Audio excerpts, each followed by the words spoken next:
So a big question that we get with injured athletes is, how long will this take?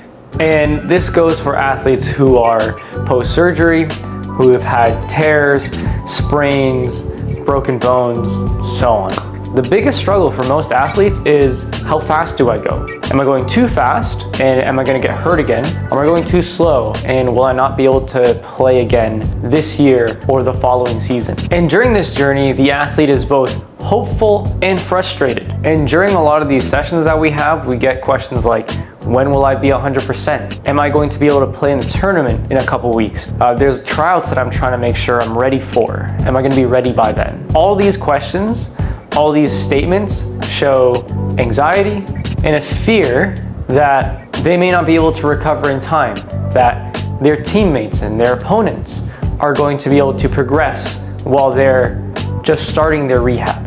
And this is across all sports. You'll see this with a marathon runner who may have sprained their ankle a week before their marathon race. And it happened with me as well. I had a hernia repair surgery and it pushed me back another year until my next competition. And the reason why we're bringing it up now is I had this conversation with a soccer player recently. He's almost 5 months post-op from an ACL tear. We've been working with him for a few weeks now, and he's been making quite a bit of progress. Running is comfortable. We're starting to be a bit more explosive with our hops. And he's out on the field almost every day, working on his dribbles, working on his passes, and so on. Trying to get his skill back so that he can go back into play. But during one of our strength sessions, he asked, when will I be able to kick a ball with power again?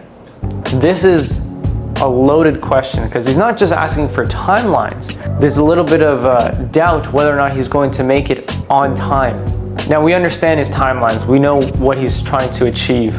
And we have to reassure him that he's on the right track. He's moving very, very well. But how did we approach this question? I asked him, have you tried kicking yet? Have you tried shooting or doing long passes? And he said, no, mostly because he's afraid of getting hurt again, thinking that it's too soon. And so, what's the best thing we could do? We know he can run. We know he's starting to get his sprint mechanics a little bit in there. There's small discomforts when we go into a little bit higher intense running, higher intense hopping.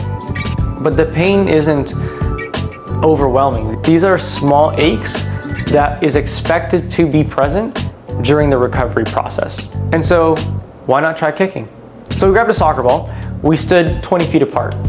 And the idea here was to do soft touches at a subjective 40% power.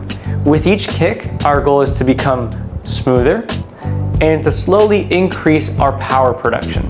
The first few were a little bit awkward. Mechanics were off, the leg was stiff, and it just felt a little awkward, a little weird. But 5, 6, 7 kicks into it, you can see the smile start to kick in. You can see the confidence start to kick in. And you can see the focus in his performance start to really, really increase. And we spent 15 minutes working on his ability to kick. But why are we talking about this? Confidence. That is the biggest thing that affects someone's ability to progress in their recovery. A lot of athletes lack the confidence to really push themselves as much as they need to.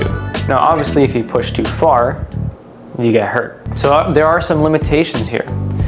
But not knowing where those limitations are is what tends to slow people down. So that's what we did. Our goal here is to now provide a space, to provide a situation where we can test out your capabilities during recovery. Jonathan was also there, a former semi-pro in soccer, to give him live feedback on his mechanics, to tell him we're not fully letting go, we're too stiff at the ankle, so on, so on. But all that together gave him the confidence that this is a good opportunity to start to test out your skill, test out what you can actually do. Your rehab shouldn't just tell you when you're ready. It should provide you the opportunity to feel it out, to really, really test it out. And a general approach is good to get you back to daily activities, to daily routines. If you want to get to an elite level, a high-performing level, it takes a well-structured team to push an athlete at the right time and in the right direction. That's what our goal is here. By the end of the session, he said, I was not expecting to kick a soccer ball today. This is amazing.